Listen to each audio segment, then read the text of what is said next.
Welcome to the టాలీట్యూబ్. ఎంతో మంది మహానటులు తమ కలలను నిజం చేసుకోవటానికి ఎన్నో కష్టాలు ఓర్చి పట్టుదలతో శిఖరాగ్ర స్థానానికి చేరటం మనం విన్నాం. అయితే కొంతమంది మాత్రం ఆ ప్రయాణంలో తమకు తెలియకుండానే తమకు ఎంతో విలువైన వాటిని పోగొట్టుకొని చివరికి బాధతో తమ జీవితాన్ని నాశనం చేసుకుంటారు. అలా నాశనం చేసుకున్న వారిలో ఒకప్పటి హాస్య చక్రవర్తి అయిన రాజబాబు కూడా ఉన్నారు. 1937 అక్టోబర్ 20న తూర్పు గోదావరి జిల్లాలో ఉమామహేశ్వరరావు రవణమ్మ దంపతులకు జన్మించారు రాజబాబు. ఆయన అసలు పేరు పుణ్యమూర్తుల అప్పలరాజు. ఇంటర్ వరకు చదివిన రాజబాబు తెలుగు ఉపాధ్యాయుడిగా కొన్నాళ్లు ఉద్యోగం కూడా చేశారు. అయితే చిన్నప్పటి నుంచి ఆయనకు నాటకాలంటే విపరీతమైన పిచ్చి. ఆ పిచ్చితోనే తనను నటుడిగా వెండితెరపై చూసుకోవాలని చేస్తున్న ఉద్యోగానికి రాజీనామా చేసి మెద్రాస్కి చేరుకున్నారు. అక్కడ అందరిలాగానే చెప్పులు అరిగే వరకు స్టూడియోల చుట్టూ తిరిగిన రాజబాబుకు అడ్డాల నారాయణరావు తీసిన సమాజం సినిమాలో హాస్య నటుడిగా తొలి అవకాశం లభించింది.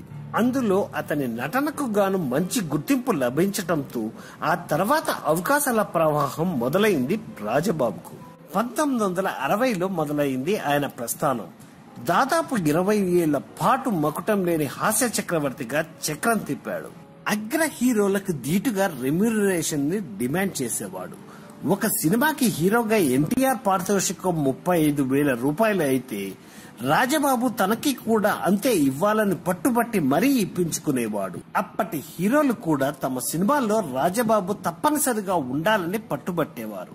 తెరపై రాజబాబు కనిపిస్తే చాలు సినిమా హాళ్లు చప్పట్లతో మారుమోగేవి.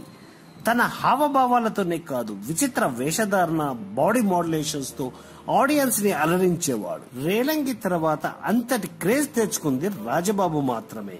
అప్పట్లో ఆయన గంటల చొప్పున పనిచేస్తూ చాలా బిజీ ఆర్టిస్ట్ గా ఉండేవారు. వరుసగా 7 సార్లు ఫిల్మ్ఫేర్ అవార్డు పొందిన మొట్టమొదటి హాస్య నటుడు రాజబాబు. ఆయన జీవిత కాలంలో మొత్తం 9 ఫిల్మ్ఫేర్ అవార్డులు, 3 నంది బహుమతులు పొందారు. తాత మనవడు, పిచ్చోడి పెళ్లి, తిరుపతి, ఎవరికి వారే, యమునా తీరే వంటి సినిమాల్లో హీరోగా నటించి అందరినీ మెప్పించాడు. మహాకవి శ్రీశ్రీ మరదలైన లక్ష్మిని పెళ్లి చేసుకున్నాడు రాజబాబు. వారికి 2 కుమారులు, నాగేంద్రబాబు, మహేష్ బాబు. ఇంటి పేరు తగ్గట్టుగానే ఆయన ఎన్నో దాన ధర్మాలు చేసి ఎంతో పుణ్యం మూటగట్టుకున్నారు. ఎంతో మందికి సహాయం చేశాడు. మరి ఎంతో మంది పేదలకు పెళ్లిళ్లు చేశాడు. ప్రకృతి విపరీత సమయంలో జోలి పట్టి విరాళాలు సేకరించి అప్పటి ప్రధానమంత్రి ఇందిరాగాంధీకి అందజేశాడు. రాజమండ్రిలో నిలువునీడలేని పరిశుద్ధ కార్మికుల కోసం ఏకంగా ఒక కాలనీయే కట్టించాడు. 100 మందిని తన సొంత డబ్బులతో చదివించాడు. తెలుగునాట బహుశా ఏ సినీ ప్రేమికుడు కూడా ఇలా చేసి ఉండడు. దాదాపు 600 చిత్రాలకు పైగా నటించినా కూడా చివరి రోజుల్లో దుర్భరమైన జీవితం గడిపాడు రాజబాబు. దానికి కారణం అతని మితిమీరిన మంచితనం, ఎముక లేని దానగుణం. ఏమీ లేని స్థితి నుంచి వచ్చిన రాజబాబు నటుడిగా ఎంతో ఉన్నత స్థితికి చేరినా కూడా కష్టాలు ఆయనను వీడలేదు. బిజీ షెడ్యూల్స్ కారణంగా భార్యా పిల్లల్ని పట్టించుకునేవాడు కాదు రాజబాబు. దీంతో విసిగిపోయిన ఆయన భార్య లక్ష్మి పుట్టింటికి వెళ్లిపోయింది. ఆ ప్రభావం రాజబాబుపై బాగా పడి మద్యానికి బానిసయ్యాడు.